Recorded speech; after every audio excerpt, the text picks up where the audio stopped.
যদি একটা অ্যাপ্লিকেশন শিখো তাহলে ওই একটা অ্যাপ্লিকেশন দিয়েই তুমি অন্য সব অ্যাপ্লিকেশন বানিয়ে লিখতে পারবা।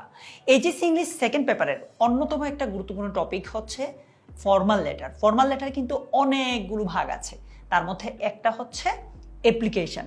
সো এই ভিডিওতে আমি তোমাকে এমন একটা অ্যাপ্লিকেশন দেখাবো যেটা তুমি শিখলে অন্যান্য সবগুলো অ্যাপ্লিকেশন তুমি নিজ থেকে উত্তর করতে পারবে, বানিয়ে লিখতে পারবে।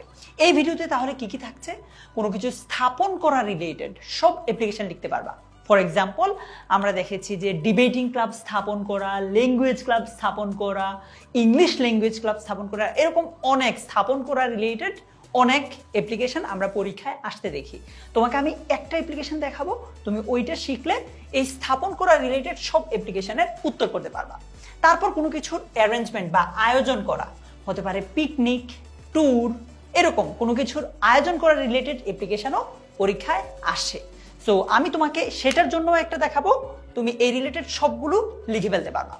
এরপর কোনো অর্থ সহায়তা সংক্রান্ত যদি অ্যাপ্লিকেশন আসে, যেমন ছোটবেলা থেকে আমরা ফুল ফ্রি স্টুডেন্টশিপ শিখেছি, সো আমি তোমাকে সেক্ষেত্রেও একটা অ্যাপ্লিকেশন দেখাবো, তুমি ওইটা ফলো করলে অর্থ সহায়তা সংক্রান্ত সব অ্যাপ্লিকেশনের উত্তর করতে পারবা।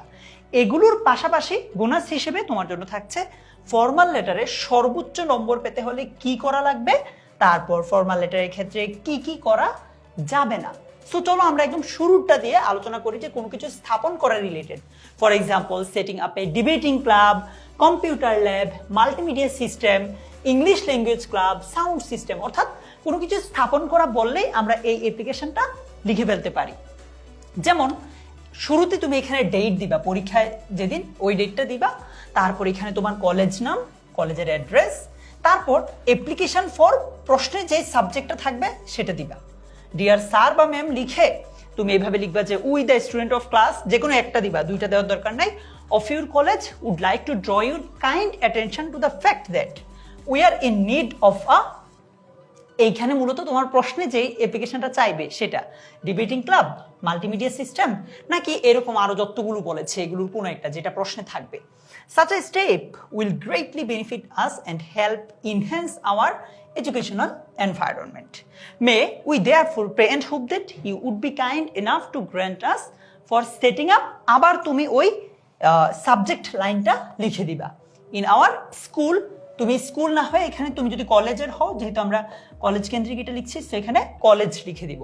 and oblige thereby you sincerely the student of class, তোমার শ্রেণীটা লিখে দিবা, তোমার কলেজের নামটা লিখে দিবা।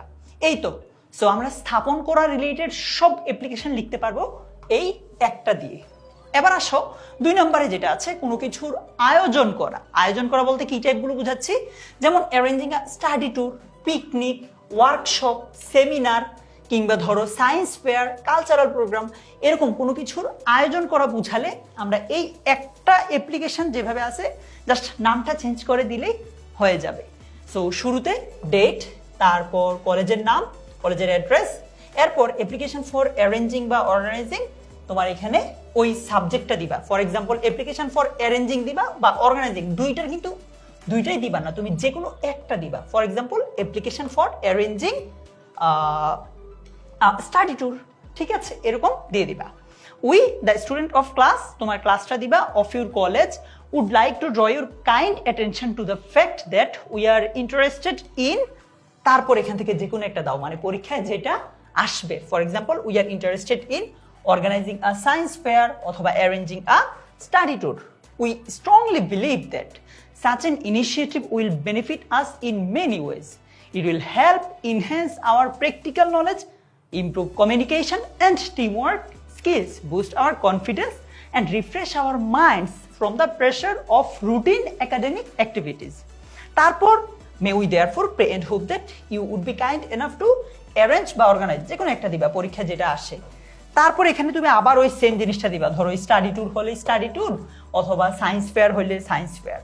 For us and oblige thereby you would sincerely, তোমার এখানে ক্লাস দিয়ে দিবা, কলেজের নাম দিবা, দ্যাটস ইট। তুমি যদি এইটা ফলো করো তাহলে কোনো কিছু অ্যারেঞ্জ করা বা অর্গানাইজ করা রিলেটেড সব অ্যাপ্লিকেশন লিখে ফেলতে পারবা।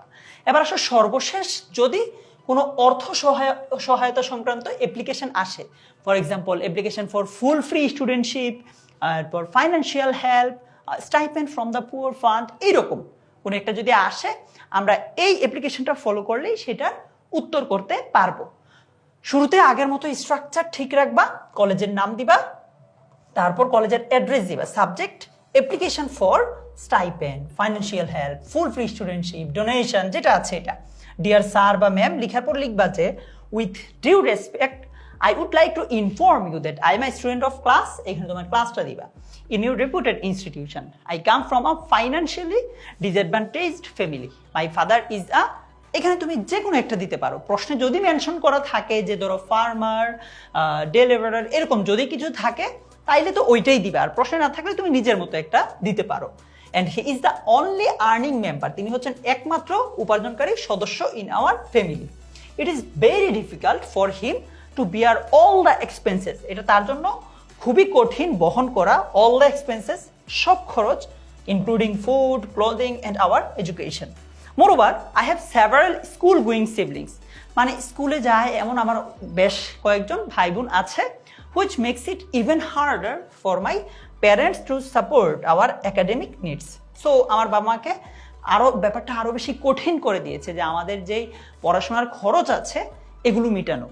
এরপর বলছে despite this challenges I am sincere in my studies, এত বাধা থাকা সত্ত্বেও আমি আমার পড়াশোনায় খুবই sincere. My academic performance in the last examination was satisfactory and I always try to do well in class. মানে আমার লাস্ট যেই এক্সামটা হয়েছে ওইখানে আমার পরীক্ষার যে ফলাফল আছে সেটা বেশ স্যাটিসফ্যাক্টরি, সন্তোষজনক ছিল। And I always try to do well in exam, আমি সবসময় এক্সামে বা ক্লাসে ভালো করতে চেষ্টা করি। তারপর বলছে I therefore pray and hope that you would be kind enough to consider my financial situation and grant me the support and oblige thereby. এরপর এখানে তোমার নামটা দিবা, ক্লাস দিবা, রোল দিবা, শেষ। তুমি যদি এইটা ফলো করো তাহলে এই আর্থিক সহায়তা সংক্রান্ত যত অ্যাপ্লিকেশন আছে সব নিজ থেকে বানিয়ে লিখতে পারবা। এই তো গেল আমাদের অ্যাপ্লিকেশনের যে টেমপ্লেটটা আছে বা আমরা কোনটা কিভাবে লিখব এই পুরো জিনিসটা। এবার আসো ফর্মাল লেটারে তুমি সর্বোচ্চ নম্বর পেতে হলে কি কি করবা, তোমার করণীয় কি অ্যাপ্লিকেশনে যদি তুমি সর্বোচ্চ নম্বরটা পেতে চাও। নাম্বার 1, এই যে স্ট্রাকচারটা দেখালাম তোমাকে, যে প্রথমে ডেট, তারপর টু দ্য প্রিন্সিপাল, তারপর কলেজের নাম, অ্যাড্রেস, সাবজেক্ট, তারপর স্যালুটেশন, এই যে তোমাকে আমি স্ট্রাকচারটা দেখিয়েছি, সবচেয়ে ইম্পর্টেন্ট জিনিস হচ্ছে এটাই যে তুমি স্ট্রাকচারটা ফলো করছো কিনা। অবশ্যই তোমাকে স্ট্রাকচার ফলো করতে হবে। আর যেহেতু এটা একটা ফর্মাল লেটার, তোমাকে অবশ্যই ফর্মাল ল্যাঙ্গুয়েজ ব্যবহার করতে হবে। তুমি এখানে কোনো ধরো ইডিয়মস বা এই টাইপ কিছু ব্যবহার করতে পারবা না।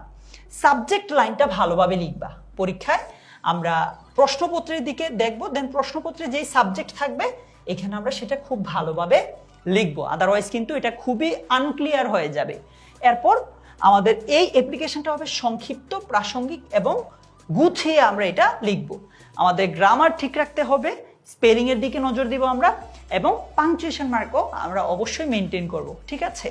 আর নর্মালি ফর্মাল লেটারের এই যে অ্যাপ্লিকেশনগুলো আছে এগুলো তো এক পেজের মধ্যে নর্মালি লেখা হয়, এটাও চেষ্টা করব আমরা। এরপর প্রপার গ্রামার, স্পেলিং এবং পাংচুয়েশনও অবশ্যই আমরা মেনটেন করব। এগুলো যদি ফলো করতে পারি তাহলে ইনশাল্লাহ আমরা অ্যাপ্লিকেশনের সর্বোচ্চ নম্বরটা নিশ্চিত করতে পারবো। আর হ্যাঁ, ফর্মাল লেটারের ক্ষেত্রে বা অ্যাপ্লিকেশনের ক্ষেত্রে নর্মালি এক পেজে লেখা হয়, সো এইটাও আমরা মেনটেন করার চেষ্টা করব। এবার আসো এই ফর্মাল লেটারে ভালো করতে হলে আমরা কি কি করব না। নাম্বার 1, আমরা সংক্ষিপ্ত রূপ বা কন্ট্রাকশন এই জিনিসগুলো অ্যাভয়েড করবো। মানে হ্যাভেন্ট লিখবো না, আমরা লিখবো হ্যাভ নট। ওন্ট লিখবো না, আমরা লিখবো উইল নট। এরকম মানে সংক্ষিপ্ত ফর্মটা আমরা লিখবো না, ফুল ফর্মটা লিখবো। তারপর এরকম প্রবাদ বাক্য আমরা ইউজ করব না। তারপর সাবজেক্টটাকে আমরা ওমিট করব না, মানে লুকিয়ে ফেলবো না। এখানে কিন্তু মূলত ছিল কি আই হোপ দ্যাট, বাট এখানে সংক্ষেপে লেখা হয়েছে যে হোপ দ্যাট, শুধু আই বাদ দেওয়া হয়েছে। এরকম ফর্মাল লেটারের ক্ষেত্রে আমরা সাবজেক্টটাকেও মেনশন করব, ঠিক আছে। আমরা লিখবো যে এভাবে যে আই হোপ দ্যাট, এভাবে পুরোটা আমরা সাবজেক্টটা অবশ্যই মেনশন করব।